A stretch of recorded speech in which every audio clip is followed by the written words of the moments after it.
नमस्कार दोस्तों, स्वागत है आपका आज के मुख्य समाचारों में। जी हाँ दोस्तों, आपको यहाँ पर देखने को मिलेंगी सुबह से लेकर शाम तक की तमाम बड़ी खबरें मुख्य समाचार ब्रेकिंग न्यूज अपडेट्स के रूप में। तो चलिए दोस्तों, जान लेते हैं आज की पहली बड़ी खबर। प्रधानमंत्री मोदी के रोड शो के लिए पूरी काशी को निमंत्रण, 10 लाख लोगों को बुलाने का टारगेट। 4 मंत्री, 3 सांसद और 14 विधायक उतरे। जी हां दोस्तों, वाराणसी में प्रधानमंत्री मोदी 14 मई को नामांकन से पहले 13 मई को रोड शो करेंगे। 6 किलोमीटर के रोड शो में 10 लाख लोगों को बुलाने का टारगेट रखा गया है। इसके लिए पूरी काशी को निमंत्रण पत्र दिया जा रहा है। दोस्तों 25 टीमें बनाई गई है। इन टीमों को यूपी सरकार के 4 मंत्री, 3 सांसद और 14 विधायक लीड कर रहे हैं। भाजपा संगठन के बड़े लीडर पूरी ताकत लगाए हुए हैं। केंद्रीय गृह मंत्री अमित शाह और मुख्यमंत्री योगी आदित्यनाथ आज रोड शो की तैयारियों की समीक्षा भी कर रहे हैं। चलिए दोस्तों, जान लेते हैं इसके बाद अगली खबर। जब मैं तिहाड़ गया तो मेरा इंसुलिन 15 दिन के लिए बंद कर दिया गया, महरौली के रोड शो में बोले अरविंद केजरीवाल।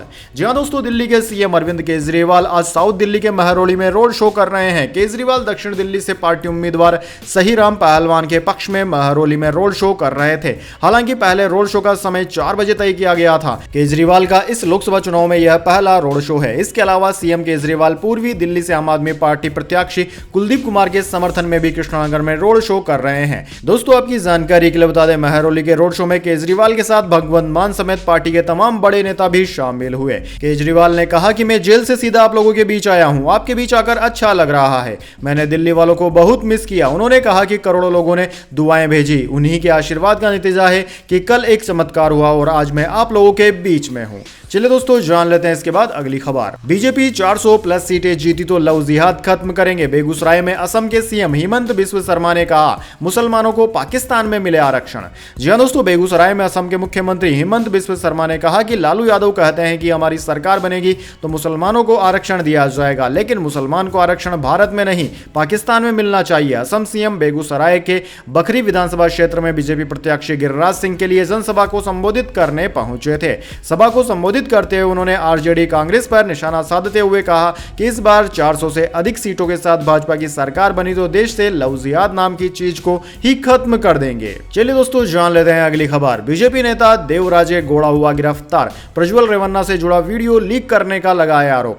जी हां दोस्तों, भारतीय जनता पार्टी के नेता देवराजे गौड़ा को प्रज्वल रेवन्ना से जुड़े एक वीडियो को लीक करने के आरोप में गिरफ्तार किया गया है। पुलिस के अनुसार पेन ड्राइव में वीडियो लीक करने के आरोप में देवराजे गौड़ा को शुक्रवार रात चित्रदुर्ग जिले की हिरियू पुलिस ने गुहिलहाल टोलगेट पर गिरफ्तार किया। उन्हें हसन पुलिस की ओर से मिली गुप्त सूचना पर गिरफ्तार किया गया है। चलिए दोस्तों, जान लेते हैं इसके बाद अगली खबर। ब्रजभूषण शरण सिंह बोले आरोप साबित हुए तो फांसी पर लटक जाऊंगा, कोर्ट को सबूत देने का समय आ गया, पहले साहबजादे को चुनाव जिता लूं। जी हां दोस्तों, भाजपा सांसद ब्रजभूषण शरण सिंह ने महिला पहलवानों के यौन शोषण के आरोपों को खारिज किया। शनिवार को गोंडा में कहा कि मेरे ऊपर लगे आरोप झूठे हैं, अगर आरोप साबित हुए तो मैं खुद फांसी पर लटक जाऊंगा। अब कोर्ट को सबूत देने का वक्त आ गया है। अभी चुनाव चल रहा है, मेरे साहबजादे यानी कि बेटा चुनाव लड़ रहा है, चुनाव जीतने दीजिए, फिर आगे की रणनीति पर बात करूंगा। वहीं दोस्तों, शुक्रवार को दिल्ली की रावज एवेन्यू कोर्ट ने 5 महिला पहलवानों से यौन शोषण के आरोप में ब्रजभूषण पर आरोप तय कर दिए थे, यानी कि अब ब्रजभूषण के खिलाफ ट्रायल चलाया जाएगा। चलिए दोस्तों, जान लेते हैं इसके बाद अगली खबर। मसालों में केमिकल विवाद पर बोर्ड का बड़ा कदम, एक्सपोर्टर के लिए नई गाइडलाइन होगी जारी। जी हां दोस्तों, भारतीय मसालों के निर्यात पर पिछले दिनों कुछ देशों की तरफ से क्वालिटी से संबंधित चिंता जताए जाने के बाद मसाला बोर्ड ने एक्सपोर्टर के लिए दिशा निर्देश जारी किए हैं। इन दिशा निर्देशों का मकसद किसी भी प्रोडक्ट में इथिलीन ऑक्साइड (ETO) नामक कैंसरकारी रसायन की मिलावट को रोकना है। बोर्ड की तरफ से जारी किए गए नए दिशा निर्देशों के अनुसार निर्यातकों को मसाले को स्टरलाइज या फ्यूमिलिगेट करने के लिए या किसी अन्य इस्तेमाल के लिए ETO के प्रयोग से बचना होगा। इसके अलावा यह भी कहा गया है कि ट्रांसपोर्टेशन वाले storage, warehouse, packaging material, supplier आदि किसी भी चरण में इस केमिकल का इस्तेमाल न हो। चलिए दोस्तों, जान लेते हैं इसके बाद अगली खबर। केजरीवाल ने कहा मोदी शाह को प्रधानमंत्री बनाएंगे, 2 महीने में योगी को सीएम पद से हटा देंगे। शाह बोले सरकार का नेतृत्व मोदी ही करेंगे। यह दोस्तों, 39 दिन बाद तिहाड़ जेल से जमानत पर बाहर आए दिल्ली के सीएम अरविंद केजरीवाल ने पार्टी ऑफिस में पहला चुनावी भाषण दिया। उन्होंने 21 मिनट की स्पीच की शुरुआत हनुमान जी से की और प्रधानमंत्री मोदी तानाशाही, वन नेशन वन लीडर, भ्रष्टाचार, देश विपक्षी गठबंधन से होते हुए प्रभु यानी कि भगवान पर खत्म किया। उन्होंने कहा कि प्रधानमंत्री मोदी अगले साल 17 सितंबर को 75 साल के हो जाएंगे। क्या भाजपा उन्हें में लालकृष्ण आडवाणी की तरह रिटायर करेगी। अगर भाजपा ये चुनाव जीतती है तो मोदी अमित शाह को प्रधानमंत्री बनाएंगे। सरकार बनने के 2 महीने में उत्तर प्रदेश के सीएम योगी जी को भी पद से हटा दिया जाएगा। केजरीवाल के दावे पर तेलंगाना में अमित शाह ने कहा कि मैं अरविंद केजरीवाल एंड कंपनी और पूरे इंडी अलायंस को कहना चाहता हूं कि मोदी जी 75 साल के हो जाएं। इससे आपको आनंदित होने की कोई जरूरत नहीं है, क्योंकि भाजपा के संविधान में नहीं लिखा है कि 75 साल का होने पर किसी को रिटायर किया जाए। चलिए दोस्तों, जान लेते हैं इसके बाद अगली खबर। ऋषभ पंत पर स्लो ओवर रेट के लिए एक मैच का बैन लगा, 30 लाख रुपए का जुर्माना भी। अगले मैच में बेंगलुरु के खिलाफ नहीं खेल पाएंगे। जी हां दोस्तों, दिल्ली कैपिटल्स के कप्तान ऋषभ पंत पर आईपीएल के इस सीजन में 3 मैचों में स्लो ओवर रेट के लिए शनिवार को एक मैच का बैन लगा दिया गया। यह फैसला वर्चुअल सुनवाई के बाद लिया गया। दरअसल दोस्तों, दिल्ली कैपिटल्स ने 7 मई को राजस्थान रॉयल्स के खिलाफ, 3 अप्रैल को कोलकाता नाइट राइडर्स के खिलाफ और 21 मार्च को चेन्नई सुपर किंग्स के खिलाफ स्लो ओवर किए थे। इस वजह से पंत कप्तान के तौर पर आईपीएल कोड ऑफ कंडक्ट के उल्लंघन के दोषी पाए गए। इस पर उनके ऊपर 30 लाख का जुर्माना समेत एक मैच का जुर्माना लगाया गया। चलिए दोस्तों, जान लेते हैं अगली खबर। केजरीवाल बोले, मोदी ने शिवराज की राजनीति खत्म कर दी। दिल्ली में कहा, जिसने एमपी में चुनाव जीतकर सरकार बनाई उसको सीएम नहीं बनाया। जी हां दोस्तों, दिल्ली के मुख्यमंत्री अरविंद केजरीवाल ने शनिवार को कहा कि प्रधानमंत्री मोदी ने शिवराज सिंह की राजनीति को खत्म कर दिया।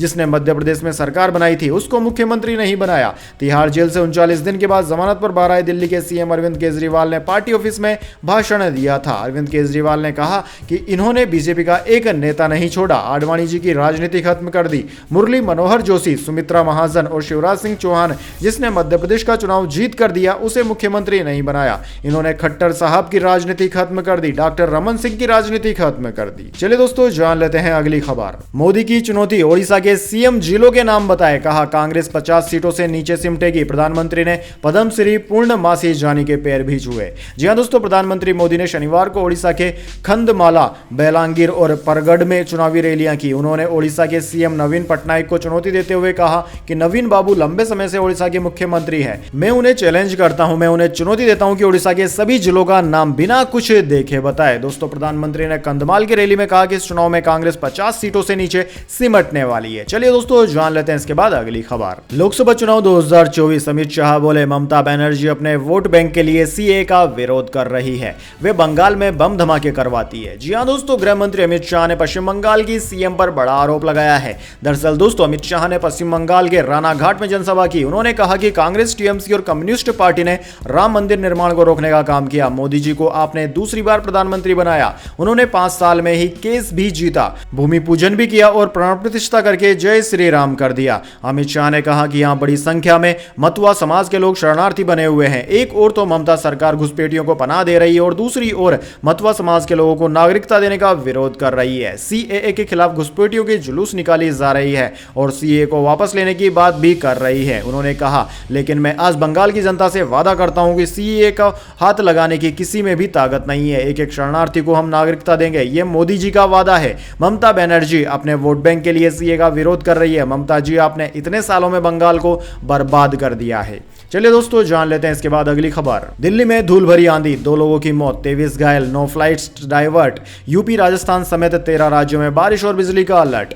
जी हां दोस्तों, दिल्ली एनसीआर में भीषण गर्मी के बीच शुक्रवार की रात धूल भरी आंधी के साथ हल्की बारिश हुई। इस दौरान पेड़ गिरने से 2 लोगों की मौत हो गई। तेज आंधी से कई इमारतों को भी नुकसान पहुंचा है। तूफान के कारण अलग अलग हादसों में कुल मिलाकर 23 लोगों को घायल होने की खबर है। हवा की रफ्तार 50 से 70 किलोमीटर प्रति घंटे के बीच दर्ज की गई है। वहीं दोस्तों, इसी बीच इंडियन मेट्रोलॉजी डिपार्टमेंट ने 13 राज्यों में बारिश, गरज और बिजली गिरने का अलर्ट जारी किया है। इनमें दिल्ली, उत्तर प्रदेश और राजस्थान के अलावा उत्तराखंड, तमिलनाडु, दक्षिणी पंजाब, हरियाणा, मेघालय, अरुणाचल प्रदेश, असम, मणिपुर, कर्नाटक और केरल शामिल हैं। वहीं दोस्तों, इंडियन मेट्रोलॉजी डिपार्टमेंट के मुताबिक महाराष्ट्र के अलग अलग जगहों में आज 40 से 50 किलोमीटर प्रति घंटे की रफ्तार से हवाएं चलने का अनुमान है। इसके अलावा मध्य प्रदेश और उत्तराखंड में 50-60 किलोमीटर प्रति घंटे की रफ्तार से हवाएं चलेंगी। वहीं दोस्तों, देश के 7 राज्यों में गर्मी का भी असर देखने को मिलेगा। राजस्थान, मध्य प्रदेश, गुजरात, ओडिशा, महाराष्ट्र, हरियाणा और तेलंगाना में तापमान फिलहाल 40 डिग्री के पार रिकॉर्ड किया जा रहा है। ऐसे में आने वाले दिनों में राजस्थान के कुछ जिलों में हीट वेव की चेतावनी दी गई है। चलिए दोस्तों जान लेते हैं इसके बाद अगली खबर। हिंदुजा ग्रुप की हुई रिलायंस कैपिटल, इराडा ने दे दी मंजूरी। जी हां दोस्तों, हिंदुजा ग्रुप के स्वामित्व वाली IIHL को रिलायंस कैपिटल के अधिग्रहण की इजाजत मिल गई है। बीमा सेक्टर के नियामक इराडा ने शुक्रवार को यह मंजूरी दी। IIHL ने बताया कि उन्हें अक्षय तृतीया के पावन अवसर पर यह जानकारी दी गई। अब इस अधिग्रहण को कुछ और रेगुलेटरी मंजूरियों का इंतजार है। चलिए दोस्तों जान लेते हैं इसके बाद अगली बड़ी खबर। अमित शाह बोले 75 साल में रिटायरमेंट भाजपा के संविधान में कहीं नहीं। केजरीवाल ने पूछा था मोदी अगले साल 75 के हो जाएंगे, क्या रिटायरमेंट लेंगे? जी हां दोस्तों, गृह मंत्री अमित शाह ने शनिवार को हैदराबाद में प्रेस कॉन्फ्रेंस की। इसमें उन्होंने प्रधानमंत्री मोदी के कार्यकाल, इंडिया अलायंस के घोटाले, 3 चरणों में एनडीए के प्रदर्शन समेत कई बातों पर चर्चा की। गृह मंत्री ने साफ किया कि 75 सालों में रिटायरमेंट का भाजपा के संविधान में कोई जिक्र नहीं है। प्रधानमंत्री मोदी ही अपनी तीसरी टर्म पूरी करेंगे। अमित शाह ने यह बात अरविंद केजरीवाल के एक बयान के बाद कही। जमानत पर जेल से बाहर आए केजरीवाल ने शनिवार को पहली सभा की थी। इसमें उन्होंने पूछा कि क्या मोदी अगले साल 75 साल के होने के बाद रिटायरमेंट लेंगे, क्योंकि भाजपा उन्हें लालकृष्ण आडवाणी की तरह रिटायर कर देगी। चलिए दोस्तों जान लेते हैं इसके बाद अगली बड़ी खबर। लेकिन उससे पहले मेरी आपसे एक छोटी सी रिक्वेस्ट है, अगर दोस्तों आपको अभी तक हमारी न्यूज़ पसंद आई है तो इसे एक छोटा सा लाइक जरूर दे दीजिए, और अगर आपको पसंद नहीं आई है तो बेशक आप डिसलाइक भी कर सकते हैं। लेकिन दोस्तों लाइक और डिसलाइक जरूर कीजिए, क्योंकि दोस्तों यही हमारी मेहनत का फल होता है और इसी से पता चलता है कि आपको हमारी वीडियोस पसंद आ रही है या नहीं। तो चलिए दोस्तों जान लेते हैं आज की अगली बड़ी खबर। इस सप्ताह सोने चांदी में रही तेजी। सोना फिर 73,000 रुपए के पार निकला। चांदी 3,250 रुपए महंगी हुई। जी हाँ दोस्तों, इस हफ्ते सोने चांदी के दामों में तेजी देखने को मिली है। Indian Boolean and jewellers association की वेबसाइट के अनुसार सराफा बाजार में इस हफ्ते की शुरुआत यानी कि 6 मई को सोना 71,621 रुपए पर था, जो अब अंत में 11 मई को 73,008 रुपए प्रति 10 ग्राम पर पहुंच गया। यानी कि दोस्तों इस सप्ताह के अंदर में सोने की कीमत में 1,387 रुपए की बढ़ोतरी दर्ज की गई। वहीं दोस्तों चांदी की बात करें तो यह अपने ऑल टाइम हाई पर पहुंच गई है। IBHJ की वेबसाइट के अनुसार इस हफ्ते की शुरुआत में यह 80,965 रुपए पर थी, जो कि अब अपने ऑल टाइम हाई यानी कि 84,215 रुपए प्रति किलोग्राम पर आ गई है। वहीं इस हफ्ते इसकी कीमत में 3,250 रुपए की बढ़ोतरी दर्ज की गई है। चलिए दोस्तों जान लेते हैं इसके बाद अगली खबर। गाजा के रफाह में बड़े हमले की तैयारी में इजराइल। यूएन ने दी चेतावनी, कहा भयावह और विनाशकारी परिणाम होगा। जी हां दोस्तों, गाजा में फिलिस्तीनियों के खिलाफ इजरायली सैन्य कार्रवाई की संयुक्त राष्ट्र ने एक बार फिर कड़ी आलोचना की है। यूएन महासचिव एंटोनियो गुटेरेस का कहना है कि गाजा में मारे गए फिलिस्तीनियों की संख्या बहुत चिंताजनक है। केन्या की राजधानी नैरोबी में एक सम्मेलन में बोलते हुए उन्होंने कहा कि रूस के हमले में यूक्रेन में पिछले 2 सालों में जितने लोग नहीं मारे गए, उससे कहीं अधिक लोग पिछले महीने में गाजा में हताहत हुए हैं। यूएन महासचिव ने रफाह में इजरायली सैन्य कार्रवाई को लेकर चेतावनी देते हुए कहा कि इससे भारी विनाश तय है। वहीं इस चेतावनी के बावजूद इजराइल दक्षिणी गाजा के रफाह में व्यापक पैमाने पर ऑपरेशन की लगातार धमकी दे रहा है। यदि इजराइल ने ऐसा कदम उठाया तो वहां पनाह लेने वाले लोगों पर इसका भयावह और विनाशकारी परिणाम दिखेगा। रफाह में गाजा की 22 लाख आबादी के आधे से अधिक लोग शरण लिए हुए हैं। चलिए दोस्तों जान लेते हैं इसके बाद अगली खबर। शहजादे को अपनी उम्र से भी कम सीटें मिलेगी। चतरा में प्रधानमंत्री मोदी बोले इंडी वाले अपनी हार मान चुके हैं, भीड़ बता रही है जून के नतीजे। जी हां दोस्तों, प्रधानमंत्री मोदी चतरा के सिमिरिया में जनसभा को संबोधित कर रहे थे। प्रधानमंत्री ने कहा कि आज की भीड़ बता रही है कि 4 जून के नतीजे इंडी अलायंस वाले अपनी हार मान चुके हैं। पीएम मोदी ने राहुल गांधी पर निशाना साधते हुए कहा कि शहजादे को अपनी उम्र से भी कम सीटें मिलने जा रही है। उन्होंने कहा कि जेएमएम और कांग्रेस के ठिकानों से नोटों के पहाड़ निकल रहे हैं। यहाँ मंत्री का पीएस का भी नौकर भ्रष्टाचार में डूबा है। यहाँ नोटों के पहाड़ उगाने का काम जेएमएम और कांग्रेस ने किया है। चलिए दोस्तों जान लेते हैं इसके बाद अगली खबर। कुवैत के अमीर ने भंग की देश की संसद। राजनीतिक उठापटक के बीच सभी विभाग कंट्रोल में लिए, कहा देश के लिए मुश्किल फैसला लिया। जी हां दोस्तों, कुवैत के नए अमीर शेख मिशाल अल अहमद अल सबा ने देश की संसद को भंग कर दिया। अमीर ने शुक्रवार को एक टीवी चैनल को दिए अपने संबोधन में इस बात की घोषणा की। उन्होंने कहा कि मैं देश के लोकतंत्र के गलत इस्तेमाल की अनुमति नहीं दूंगा। इसके साथ ही उन्होंने 4 सालों के लिए देश के सरकारी विभागों को अपने कंट्रोल में ले लिया है और कई कानूनों को भंग कर दिया। अमीर कुवैत का सबसे बड़ा पद होता है। चलिए दोस्तों जान लेते हैं इसके बाद अगली बड़ी खबर। 20 सालों बाद आया दुनिया का सबसे बड़ा सौर तूफान। लद्दाख से फ्लोरिडा तक कई शहरों में ऑरोरा लाइट से रंग बिरंगा हुआ आसमान। जी हां दोस्तों, दुनिया का सबसे शक्तिशाली सौर तूफान 20 सालों बाद शुक्रवार 10 मई को धरती से टकराया। तूफान के कारण तस्मानिया से लेकर ब्रिटेन अप्रैल तक आसमान में तेज बिजली कड़की, वहीं कई सैटेलाइट्स और पावर ग्रिड्स को भी नुकसान पहुंचा। सोलर तूफान के कारण दुनिया की कई जगहों पर ध्रुवीय ज्योति ऑरोरा की घटनाएं देखने को मिली। इस दौरान सौर तूफान की वजह से आसमान अलग अलग रंगों को दिखाई दे रहा था।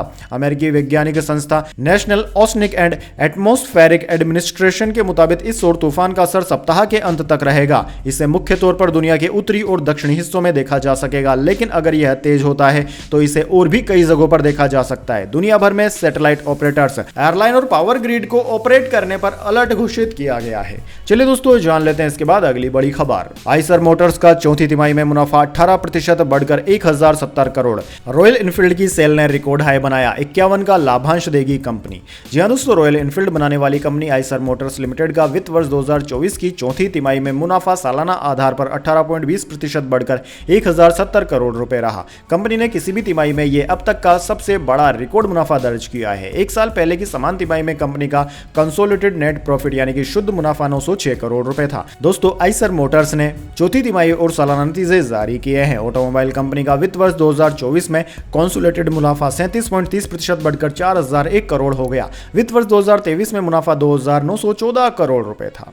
चलिए दोस्तों जान लेते हैं इसके बाद अगली बड़ी खबर। टाटा का कमाल, लॉन्च किया नेक्सॉन का सस्ता वेरिएंट, 1.10 लाख रुपए तक घट गई है कीमत। जी हां दोस्तों, देश की प्रमुख वाहन निर्माता कंपनी टाटा मोटर्स ने हाल ही में अपनी मशहूर एसयूवी टाटा नेक्सॉन के नए अवतार को बाजार में उतारा था। आकर्षक लुक और दमदार इंजन से लेस इस एसयूवी की शुरुआती कीमत उस वक्त 8.15 लाख रुपए थी, लेकिन अब कंपनी ने इसका नया किफायती बेस वेरिएंट पेट्रोल और डीजल दोनों पावर ट्रेन में पेश किया है। कंपनी ने इसे नेक्सॉन स्मार्ट ओ नाम दिया है। इसके बेस वेरिएंट की शुरुआती कीमत 7,99,000 रुपए यानी कि 8 लाख रुपए तय की गई है। दोस्तों टाटा नेक्सॉन का यह पेट्रोल बेस वेरिएंट करीब 15,000 रुपए तक सस्ता है। दूसरी ओर कंपनी ने डीजल बेस वेरिएंट की शुरुआती कीमत 10 लाख रुपए तय की है। महिंद्रा एक्सयूवी 3XO के बाजार में आने के बाद कंपटीशन और बढ़ गया है। दरअसल दोस्तों महिंद्रा ने अपनी एक्सयूवी को बेहद ही कम कीमत 7.5 लाख रुपए में ही बाजार में उतारा है। संभवतः है इसी के चलते टाटा ने नेक्सॉन के नए बेस वेरिएंट की पेशकश की है। चलिए दोस्तों जान लेते हैं इसके बाद अगली बड़ी खबर। गीता विनेश फोगाट परिवार बोला ब्रजभूषण को उम्र कैद हो। महावीर फोगाट बोले बेटियां अब बिना डरे कुश्ती लड़ेंगी, पहलवानों के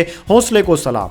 जी हां दोस्तों, भारतीय कुश्ती संघ WFI के पूर्व अध्यक्ष और भाजपा सांसद ब्रजभूषण शरण सिंह व उनके सेक्रेटरी विनोद तोमर पर महिला पहलवानों से छेड़छाड़ के आरोप तय होने के बाद अंतर्राष्ट्रीय पहलवान गीता विनेश फोगाट के गांव बलाली में खुशी का माहौल है। महिला पहलवानों के परिवारों को भरोसा है कि कोर्ट ब्रजभूषण को उम्र कैद की सजा सुनाएगा। वहीं दोस्तों द्रोणाचार्य अवार्डी व संगीता फोगाट के पिता बजरंग पूनिया के ससुर एवं विनेश फोगाट के ताऊ महावीर फोगाट ने शनिवार को चरकी दादरी जिले के गांव बलाली में इस मामले में मीडिया से बात की। उन्होंने कहा कि पहलवानों व बेटियों का आंदोलन रंग लाया और उनकी जीत हुई। अब महिला पहलवानों को अपनी प्रतिभा दिखाने का मौका मिलेगा। साथ ही उन्होंने ब्रजभूषण को कोर्ट से उम्र कैद की सजा दिलाने की भी उम्मीद जताई है। चलिए दोस्तों वीडियो के अंत में जानते हैं एक आपके लिए काम की खबर। एटीएम कार्ड पर फ्री में मिलता है लाखों का इंश्योरेंस। क्लेम के लिए ये नियम जानना है आप सभी के लिए जरूरी। जी हाँ दोस्तों, वर्तमान समय में गिने चुने लोग ही एटीएम कार्ड का इस्तेमाल नहीं करते हैं, बल्कि बहुत सारे लोग एटीएम कार्ड का इस्तेमाल करने लगे हैं। प्रधानमंत्री जन धन योजना की बदौलत अब एटीएम